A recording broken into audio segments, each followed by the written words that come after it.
The archaeological community has conflicting views when it comes to the restoration and protection of valuable archaeological discoveries. Historical artifacts and ancient structures are incredibly delicate. They can never be reconstructed after they've been disturbed. It can never be replaced after they've been lost. Numerous archaeological restorations have taken place over the last few decades, oftentimes restoring the former glory of a specific site in a spectacular fashion. However, given the infinite harm caused by faulty and ignorant restorations conducted in the last century, archaeologists today try their best to conserve new and important sites as they're found, restoring them with minimal interference, giving us a peek into our history and our shared human heritage. Number 10. The Pyramid of Djoser, Egypt. Believed to be Egypt's first stone pyramid, the Pyramid of Djoser was only recently reopened to the public after a meticulous and painstaking restoration that took more than 14 years and $6.6 million to complete. Legends say that the architect Imhotep planned and supervised the construction of the 197-foot tall structure nearly 4,700 years ago as the very first perpendicular tomb for Pharaoh Djoser. Although the pyramid seems like a compact mountain of stone from the outside, the inside is actually a vacuous network of walkways over 3 miles long, assembled with over 11.6 million cubic feet of stone and clay.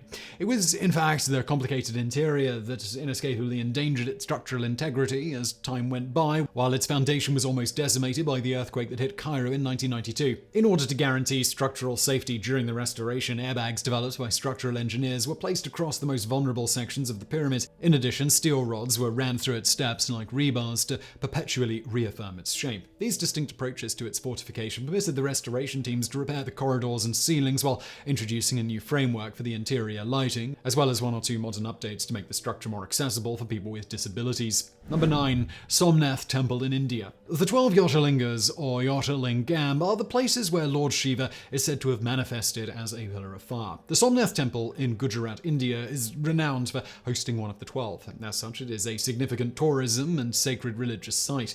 Throughout history, the temple was reconstructed and restored repeatedly due to the destruction by numerous invaders and their subsequent rule. The present temple was reconstructed again after being pulled down in October of 1950 in order to be relocated to a new site a few miles away. India's temples have a long history of devastation and restoration. The restoration of Somnath Temple was hailed as a prominent example of India's excellence when it came to the power of restoration over the power of devastation.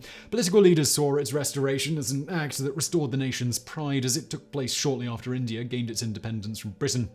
Number 8. The Petra complex in Jordan. The ruins of Petra have been popularized by films such as Indiana Jones and the Last Crusade and Transformers: Revenge of the Fallen. Abandoned in the 6th century, Petra was developed in a seismic zone, making it susceptible to damage from floods and earthquakes. The site was also under considerable threat due to the continuous influx of tourists at the end of the 20th century. During the 1990s, Petra was included on the World Monuments Fund's watch list in an attempt to address its tourism management issues. The WMF, the Jordanian Ministry of Tourism and Antiquities, as well as the Petra National Trust, joined forces and developed a long-term site plan. In addition to studies on future impacts of climate change, a number of projects came to be that led to the restoration of the magnificent Great Temple, several of the columns, the entrance gorge, and the Byzantine church, as well as the reconstruction of the site's ancient water canals. Number 7. Temple of Borobudur in Indonesia. Built from the 8th to the 9th century CE, the Borobudur complex was abandoned seemingly overnight in the 1500s. There are 3 historical sites within the Borobudur complex: the Borobudur Temple, as well as 2 smaller temples built on a horizontal plain to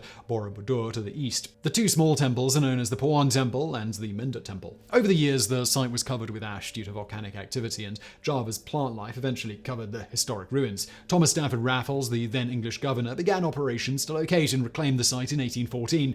It took his teams over 2 months to finally uncover the temples. In 1972, UNESCO launched an international campaign to restore the illustrious Buddhist temple to its former glory. The restoration work was completed after 11 years in 1983.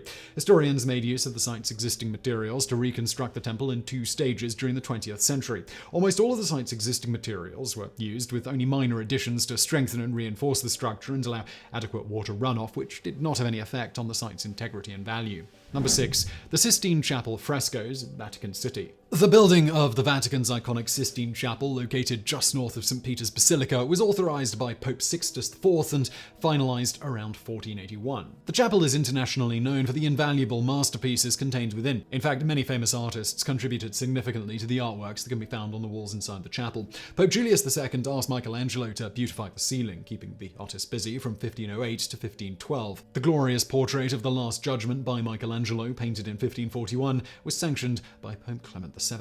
Michelangelo's artworks are revered as some of the most remarkable works of Western art to ever be brought into existence. The artworks of the Sistine Chapel have undergone several restorations over the eons, of which the most recent took place between 1980 and 1994. His most recent restoration had a significant impact on both art lovers and art historians, as colours and details never seen before were revealed. Many have argued that, as a direct consequence, every single book ever written about Michelangelo's techniques will have to be revised. In short, it means the re-evaluation of his style, use of colour, and art form as a whole, probably leading to a new version of the brilliance of the High Renaissance, arguably the single best period in Western art.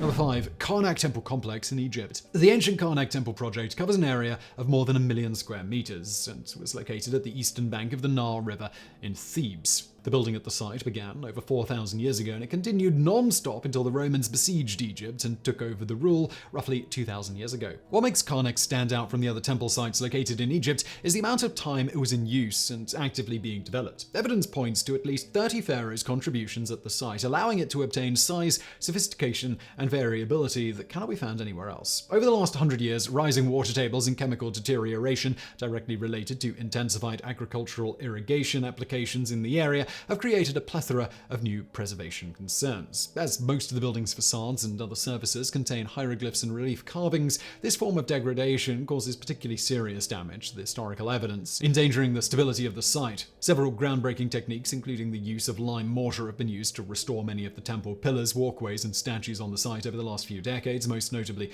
among these was the restoration of the Luxor Temple and the precinct of Amun-Re, the painted chapels of the Temple of Khonsu, and the ongoing restoration of the 29 ram statues in the first courtyard. Number 4. The Parthenon in Greece.